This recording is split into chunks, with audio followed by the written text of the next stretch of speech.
Bismillahirrahmanirrahim. I'mal li dunyaka ka'annaka ta'ishu abada. Wa mal li akhiratika ka'annaka tamutu wada. Asar sahabat Abdullah bin Amr bin As, yang artinya bekerjalah untuk memenuhi kebutuhan hidup di dunia seolah-olah hidup itu selamanya, dan carilah, bekerjalah untuk kebahagiaan di akhirat seolah-olah besok akan mati. Pada kesempatan ini saya akan menyampaikan materinya pada pengantar ilmu ekonomi. Yang pertama tentang definisi ekonomi, bahwa kata ekonomi itu secara etimologi itu berasal dari bahasa Yunani, yaitu oikos, yang artinya keluarga atau rumah tangga.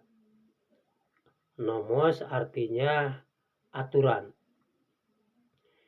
Ekonomi itu adalah satu ilmu,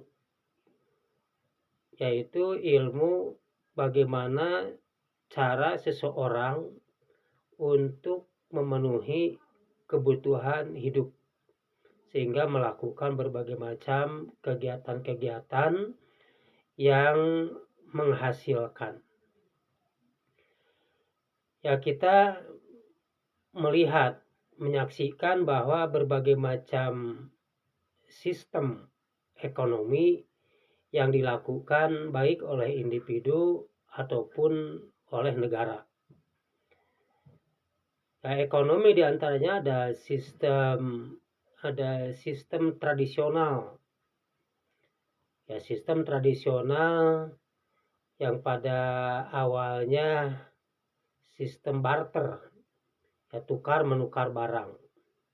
Ya, kemudian juga di sebagian masyarakat yang luas di pedesaan-pedesaan itu masih melaksanakan ekonomi tradisional, di mana ekonomi tradisional itu yang penting bisa memenuhi kebutuhan hidup yang primer, kebutuhan makan, kebutuhan pakaian, dan tempat. Ya, tidak memikirkan untuk bagaimana cara menghidupi orang banyak. Kemudian ada sistem ekonomi itu ekonomi yang terkomando oleh negara. Itu sistem ekonomi komando, itu yang dulunya dikembangkan oleh Karl Marx, di mana negara lah yang memiliki kekuasaan untuk melakukan perekonomian, di mana rakyat hanya sebagai pegawai, hanya sebagai karyawan, atau juga perekonomian masyarakat dikendalikan oleh negara.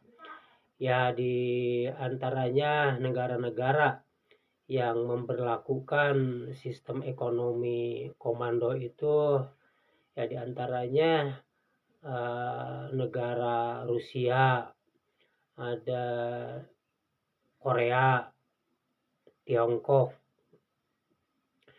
Kemudian ada sistem ekonomi liberal, ya, disebut pula sistem kapital. Ya.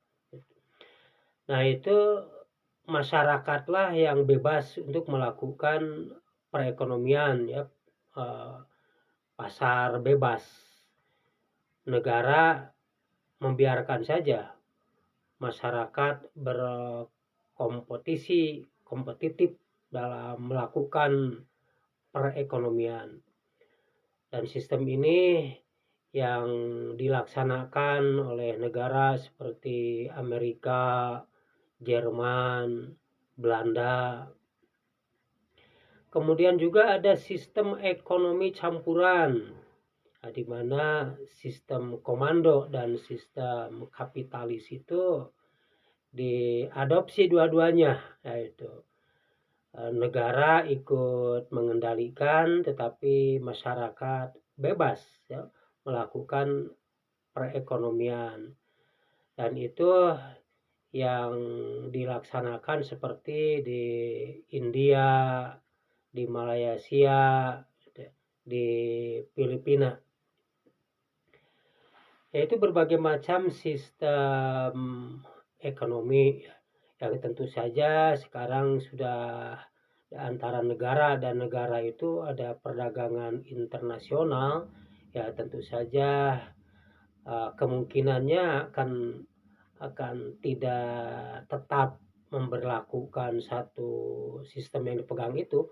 Ada kemungkinan nantinya terus kompetitif mana yang paling sangat menguntungkan baik bagi masyarakatnya ataupun bagi negara. Terima kasih.